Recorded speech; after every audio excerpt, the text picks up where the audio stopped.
Dirty Moderates, this is a special edition of Stay Dirty, Stay Moderate after what was a seismic week of failure. Yep, failure yet again by the Republican Congress under the spell of Donald Trump to get a comprehensive immigration border package passed, enacted. The Senate, which looked like it could be a possible pathway, glide path to immigration reform,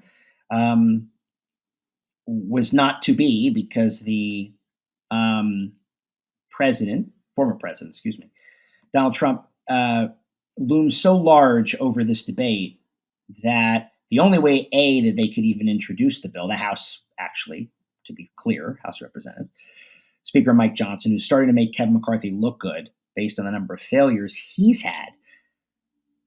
The immigration package was tied to foreign aid to Israel, Taiwan, Ukraine, which you already know is going to be a shit show because the isolationist anti-Ukraine pro-Putin wing, which has come to dominate, sadly, what was once the Cold War Ronald Reagan party, has the upper hand.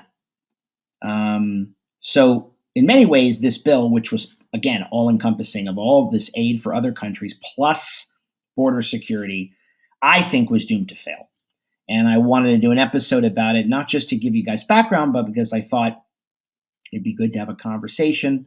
Obviously, we have so many guests that come on the show all the time, many more wonderful ones to come. But I thought that for today, given the, I think the really sad occasion of this border bill, which, by the way, the Wall Street Journal called as good a border bill as you could get. Many conservatives, old school conservatives across the board, who've been clamoring for what really has been a derelict policy on the part of the Biden administration to do something about the huge border problem, which is bigger than it's ever been due to sorts of upheaval in Central American countries and elsewhere, and climate change, and more people fleeing, and our asylum laws just saying, sure, come here. I thought it was worth a conversation to talk about the politics, the policy, and everything. Hey, throw in a little bit of Ukraine. She rarely makes an appearance. Once in a while she does. I'd like to have the fantasy that she's like a Robin Quivers if I could have my way. It's tough to get her here, but she is here. And so I am bringing on to talk with me and have a conversation for, again, just a special Stay Dirty, Stay Moderate. We're not going to be here long, but we are going to get to the point. And Dawn Sorokin, better known as D, executive producer, makes an appearance despite her better judgment. So D, you and I are without dating ourselves, are of an age where, the immigration crisis has sort of been an ongoing problem. Okay. Because since Reagan really did the right thing at a different time of upheaval and a different time of mass migration, gave amnesty to a lot of people in 1986. Mm-hmm. Passing immigration has been a real problem. It's bedeviled both parties. George W. Bush tried because he was very beloved by the Latino community. He won re-election in 2004 by even carrying New Mexico and championing their cause as he had done in Texas, and really thought there'd be an opening for an overhaul. Fast forward, and they couldn't get one. And then fast forward to 2013, 2014, when Obama really thought there would be an opportunity because he had won a big re-election. He saw a pathway for DACA, for the Dreamers, who had overwhelmingly voted for him to sort of give them a pathway to citizenship, as well as overhaul the immigration system. He deported a lot of people too. He's pretty tough on that. A bipartisan group, John McCain, Lindsey Graham, then even Marco Rubio, Democrats like Chuck Schumer and Dick Durbin. People were still there. Michael Bennet of Colorado. They were all part of this. And there was a real opportunity in 2013, and that collapsed. That would have been about a 12 or 13-year pathway to citizenship. This bill, by the way, that just failed didn't even have that. Didn't really provide for a real pathway. It was just a way to secure the border. So I don't know, you produce this show, you think about these things we talk about so much online. I think the majority of the country probably feels the way you do. I think everyone says, hey, let's get the legal immigration situation improved so that illegal immigration isn't as much of a problem. But one of the things I think I did in the Stay Dirty, Stay Moderate like 6 months ago, and it really upsets me because it's as cruel to the migrants as it is to our own process, to our own institutions, is our asylum laws incentivize them, because people want to get caught, believe it or not, even by Border Patrol, because the minute you set foot in this country, you can claim asylum. Even while who did the wet foot, dry foot? Was that Clinton? Yeah. That was Clinton. That was good reference. Actually Obama continued it too. But the minute people come here, asylum says you're here, and even though you're now here, you can't legally work here, but you can wait here maybe a year, maybe 7 years for your processing, for your paperwork, which then theoretically you could be deported, but then no one's going to say nobody. Most people don't get deported because many do, but many don't because they're here, they're in jobs, they built families, and then they have kids who are born here. Right. And those kids under the 14th Amendment have citizenship. And I think where I'm trying to go with this is that when you're talking about asylum, it was really an outgrowth of sort of Holocaust thinking that never again would we turn our backs on that level of cruelty, malice, wickedness, and we would welcome people in. Our immigration policy liberalized tremendously in 1965 under Lyndon Johnson. For those that don't know, between 1924 and 1965, until that legislation was called Hart-Celler, it was Emanuel Celler and Phil Hart, I believe, were the legislators in the 60s, a long time ago. Immigration had a quota. They allowed Mexican workers in to work, but mainly it was restricted to Northern Europeans.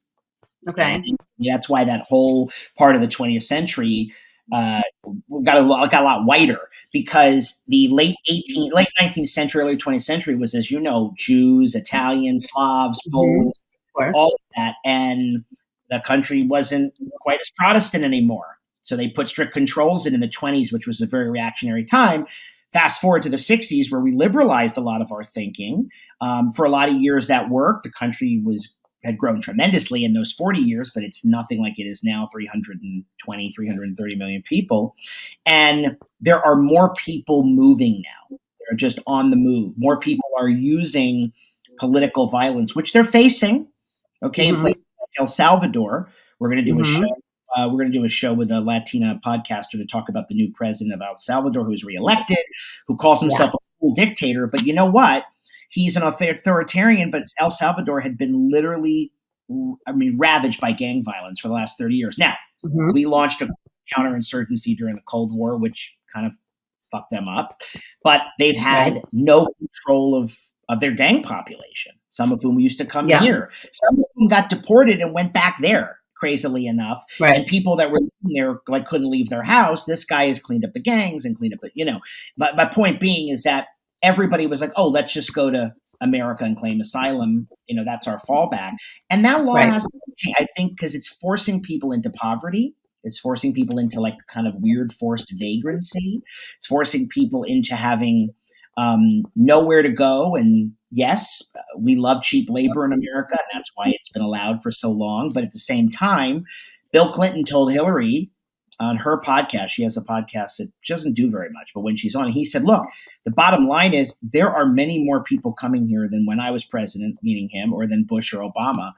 Biden has been tasked with a different challenge, even though, he originally said, I'm going to do everything different from Trump, and I'm going to get rid of Remain in Mexico, which is the policy which you had to be processed in Mexico. Ideally, everyone gets processed in their country of origin. That's challenging too, because a government has to cooperate. Who knows if Guatemala? But we have to do on our end. We have to really comprehensively think about how to do this humanely. We don't have to take kids away from parents, but we also shouldn't be having these programs where we let some kids in so that we can, protect them, but we don't let their parents in. We do that too, and it's like, well, what does that do? You know what I mean? Yes, you're not separating them from their parents. They're getting in. The parents sometimes don't make it. The parents send them sometimes. Kids, what does he do? I've seen a lot of, of people coming on these these tracks up through South America, into Central America, into Mexico, and the journeys are just like unbelievable. You can't believe that people even survive these scenarios to get here in the first place. So, I mean, as far as being processed in your country of origin, where's that happening? Is that happening anywhere in that corridor? Now, I'm not suggesting that all immigrants are coming from that direction, but seems to be where a lot of the focus is. The Remain in Mexico policy, which Trump had, and Trump put in, and then it worked, and then Biden took it away and then put it back, because we have such a close alliance with Mexico. Not that we, I mean, you know, a lot of things go unreported. I mean, Vice President Harris went to Guatemala and other Central American countries, actually had some very productive meetings. We are able, almost as a rule, to work a little bit closer with Mexico on this, because they're more, we just do, they're on our border.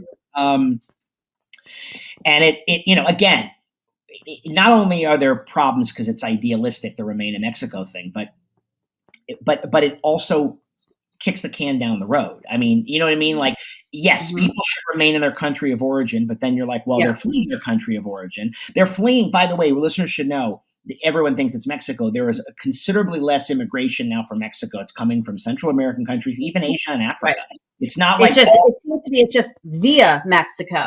Correct. But then you know, certain people in the political scene here seem to like just want to demonize Mexico and Mexicans. Of course. But at the end of the day, they share a border with us, and there's a lot of shit going on down there that has nothing to do with them. And so I don't think I think it's unfair to just kind of demonize Mexico and Mexicans.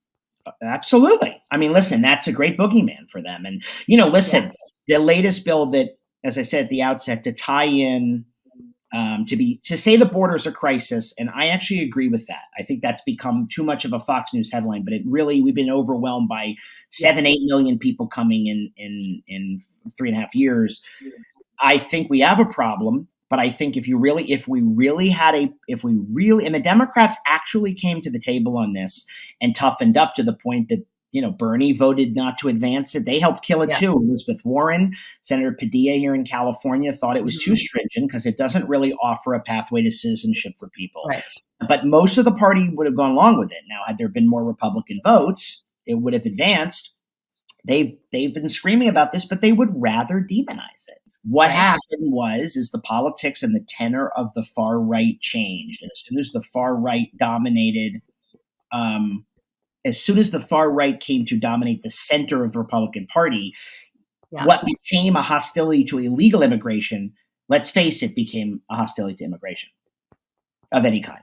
Because part of the far right collapse, their addiction to Trump, the ballast, I guess you could say, they get from Trump is riding the wave of people who are completely in panic about the browning of America. And those people are the primary voters. So if you come out, if I'm sure under oath, you've got a lot of conservatives who appear crazier than they are, who know that this would help the border, but they've got to go answer to constituents who are going to say, why are you letting those people in? And when they say, no, we're not letting them in, we're processing them correctly, the people say, why are you letting them in? See what I mean? All right. This is a little bit off topic, but I know it's something that we're going to cover and it's related. Yeah. So our friend of the show, Mike Madrid, shared with us that Latino men are skewing towards Republican. Right. They're voting for Republicans. Why? If the Republicans are anti-Latino, seemingly, right? Somewhat, what you're saying. Why are Latino men then going and voting Republican? Like, it seems a weird kind of thing to be in concert together. I think this is what most people, I think what Madrid illuminates all the time is something that has happening. It's also happening with black men a little bit to a lesser extent, but it is. Mm-hmm. There's a few things is that, but let's stick to the Latino population is relevant to immigration. Yeah. Mm-hmm. The Latino vote, many, many, many Latinos, as you know, are here because their parents either came here legally, many, or they grew up here, or they were born here, and they have embraced the one thing that America is supposed to do and always did, which is when you come to America, you're not a Mexican, you're not a Uyghur, you're not an Israeli, you're not, you're an American. And if an American goes to Turkey, you're never really a Turk. You're an American in Turkey. Right. So they've embraced the sort of melting pot idea, which works very well, embracing American ideas and values. Many of them are small business owners, and they have felt the bite of economic pain because middle class, small business, 65% of jobs, and they're struggling with that as the prices have hit everybody hard, groceries, et cetera. Everyone knows that. And lastly, I think that the machismo of Trump culturally has an appeal. And Mike Madrid, if you remember the last time he was here, when he talked about, for example, in California, if somebody's working in a, let's just say, nuclear energy factory, or they're working on combustion engines, and the environmental people come by and go, well, fuck this, we're out of here, we're not doing this anymore, it's not green, you're out. They're like, what do you mean I'm out? It's my job. No, you're anti-environment, you're out. He was illustrating. It's like, well, this is my job, and I understand it's all noble and good what you're trying to do, but here's where I am now, and they feel behind, they feel not heard, and that gets associated with a kind of coastal elitism of like, we need green energy, we have to stop at nothing, and if we don't have green energy, we're all killing the planet. Okay, that's true, but we have to wean off of it. And Mike also said, they don't care that Trump's a racist at that point. He's going to protect their job. What do they care? They look at it like he's a racist, but what does that mean? All right, he makes rude comments. People, you hear people say all the time, I hate his mouth, I hate him, but his policies really help me. I always push back and say, what policies? But there are people that I know in my life right now that say they did better under him pre-COVID. They like the direction of the country. They don't like the they don't like the behavior. There's a cultural conservatism too. They're not put off by anti-abortion politics necessarily. They're just going, and they're so all in. They kind of are this weird kind of. They're like economically maybe more populist, a la Trump, and they're socially a little more conservative. I mean, they're like a different. They're not really dirty moderates. They're kind of the inverse of what I am. Less libertarian, market based. Socially liberal. They're the reverse. They're, being put off by the excess of the trans activists. All that stuff plays in, and Trump taps into that kind of primal, I'm going to make you money. You can be you. We don't have to be woke. And also, they don't say like, yeah, I should be woke because I'm brown. They say I'm anti-woke because I'm American. And the last point I want to add is I think that it's electorally a problem for Democrats, especially white Democrats who tend to bank on identity as the governing reason. That's their projection of what people are going to do. People are more complicated. And that thread is, I think, the challenge that the Democrats are facing this year, which, you and I talk about offline a lot, but I've said on the show, and I think Madrid is always like, Democrats, you can hold on. You're going to lose some of the Latino vote, but you got to keep it at like, he said normally Democrats get like 65%. If they fall below 60%, they're in real trouble. And now I will say this, from a good faith argument, and Bernie's made this argument, too much illegal immigration does become competitive for wages of lower income white workers, and who, of course, there are many who are in the position where they can't be like, oh, I don't want to take that job. I'm better than that. I'm a superstar or something. They have to go to work, and low, immigrants will work for nothing, and that depresses wages. And that's an issue too. If you're an Appalachian guy, you may have no problem. I'm saying this is where it's complicated. You may not care. Yeah. You may have no problem competing, but if a whole group of people is lowering the collective wage security of your class, which is one of the factors. How much resistance is coming from the business community in this country to say that they're not willing to let go of their percentage of their lower income? It's the reason that the old Republican Party. Dirty little secret. Yeah. It's because the reason that the old Republican Party never clamped down, and Reagan did amnesty, and part of it was the right thing to do. I don't think it was all that, but they're the party. They're much more the party of the working class now. They were the party of big business, and big business needed it. So it came every 4 years. Everybody could talk about it, rail against it, but at the end of the day, let it happen. That's how much the party's changed. It's no different than abortion, right? We've heard that from all our Republican friends or ex-Republican friends who are like, yeah, of course, we're pro-life. They're not overturning it. Mm-hmm. Well, perfect storm came, and Yeah. Trump did this horrible separation policy and immigration. He made it very hard for people. He damaged a lot of people's lives. He's hurt a lot of women. That kind of thing is like, well, sometimes these policies do play out, and if it doesn't affect you, it's easy to be like, yeah, what's the big deal? I mean, I'm asking this question because I don't really know the answer. I don't really know about from the Mexican perspective, but isn't this like a total nightmare for them with all of this influx of people? How many people have been coming up, like even just since the first of the year? How, like, wouldn't you imagine that they too would want to get this under control?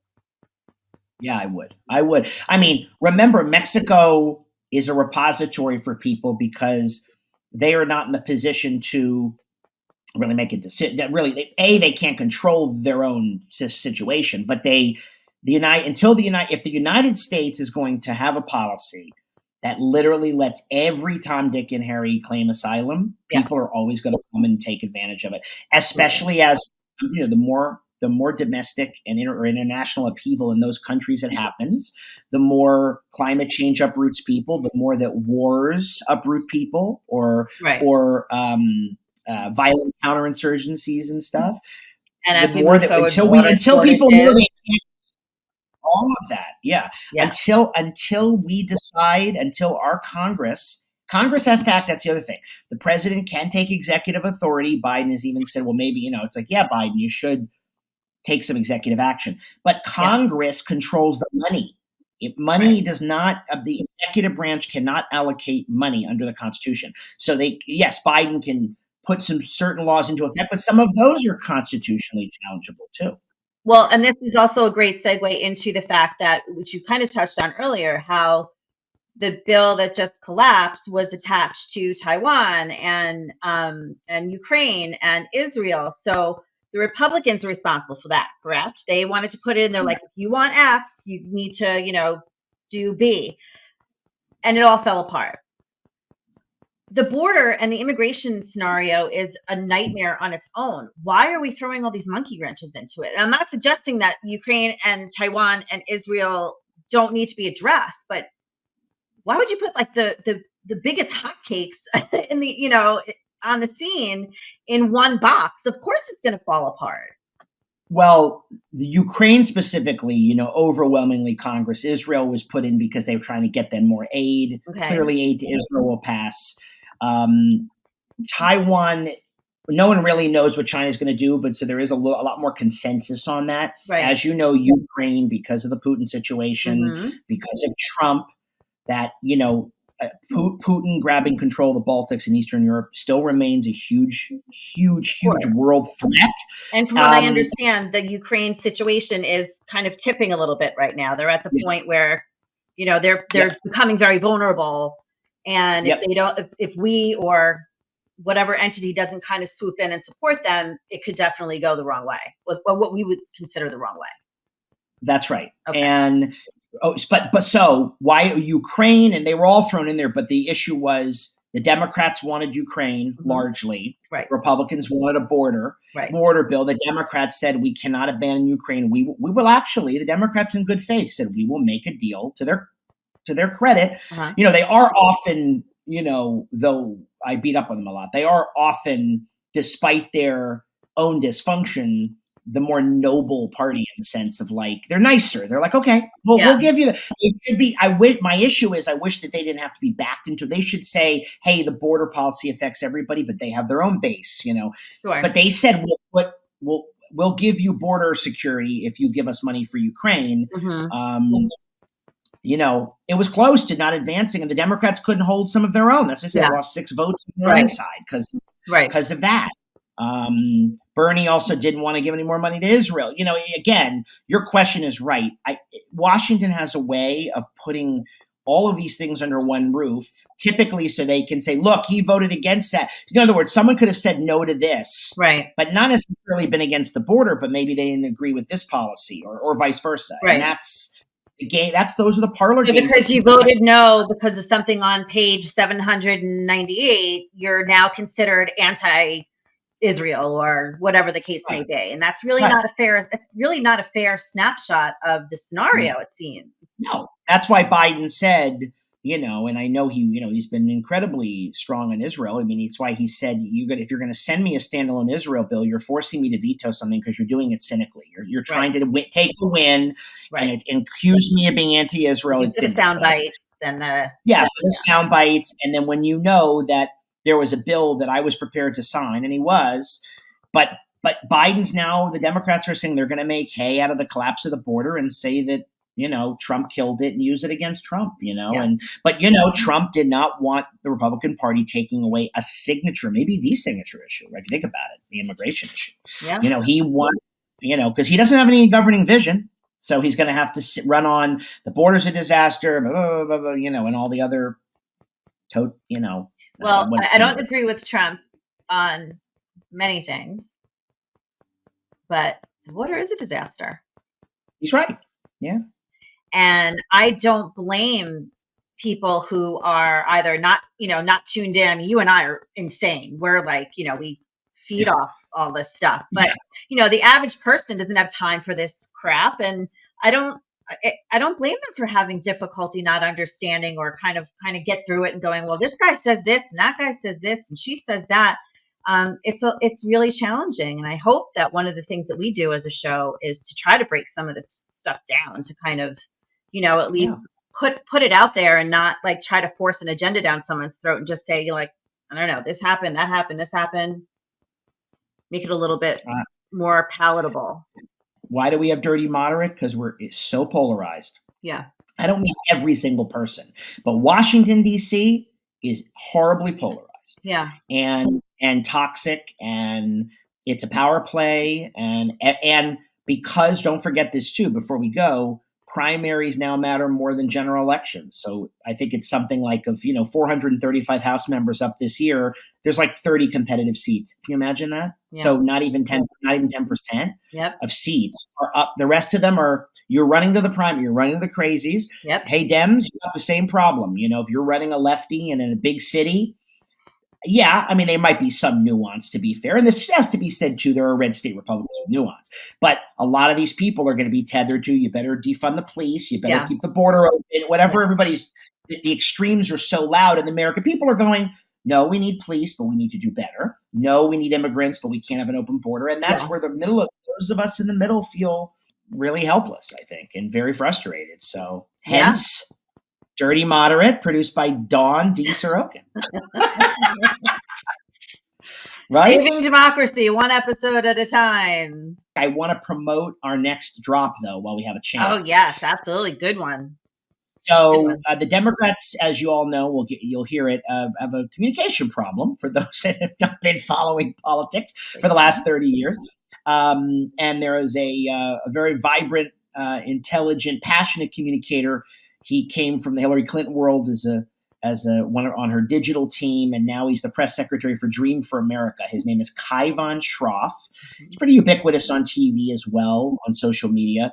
Kaivan is part of the same organization as William He, the amazing 16-year-old kid who we interviewed, who runs this basically Gen Z / progressive / democratic, big D democratic organization working to get the president reelected, and also really, really importantly, I think, try to, in their own way, though they have a partisan bent, to be fair, they know how to communicate. And Kaivan does it very well, very clearly. And I've told him personally that he needs to be the person who should be doing this, carrying the torch. So I think you guys are in for a treat with him. I know those among our listeners who lean Democratic or who are frustrated at how are we going to cut through the thicket of all of this nonsense. I think Kaivan is a very, very good, his own port in a horrible storm there, So, and they're inspiring youth. I mean, the Dream for America group is really looking to go out into the communities and really just inspire young people to become civically minded and, to prepare to be responsible citizens and voters. And I think that's something we could all I think everybody should engage in their civic duty for sure. Yeah. Dream for America. If you don't know them, look them up, because we've had William, we said young, fabulous founder on the show, but Kai von Schroff is their press secretary. They're lucky to have him. His episode drops Monday, right? Monday morning for drive time on the East Coast. So for all you guys out there who are freezing and warming your cars up and getting ready to go to work on Monday morning, you can listen to Adam and Kai von talk about Dream for America. Awesome. All right. Well, Dee, we'd get you once in a while as a treat when you Robin Quivers it. I think everybody, you leave everybody happy. So thank you. If I can pull you back here in the next 5 years, I'd be lucky. It's always fun. All right. Well, thank you. All right, folks. In the meantime, stay dirty, stay moderate, and stay safe.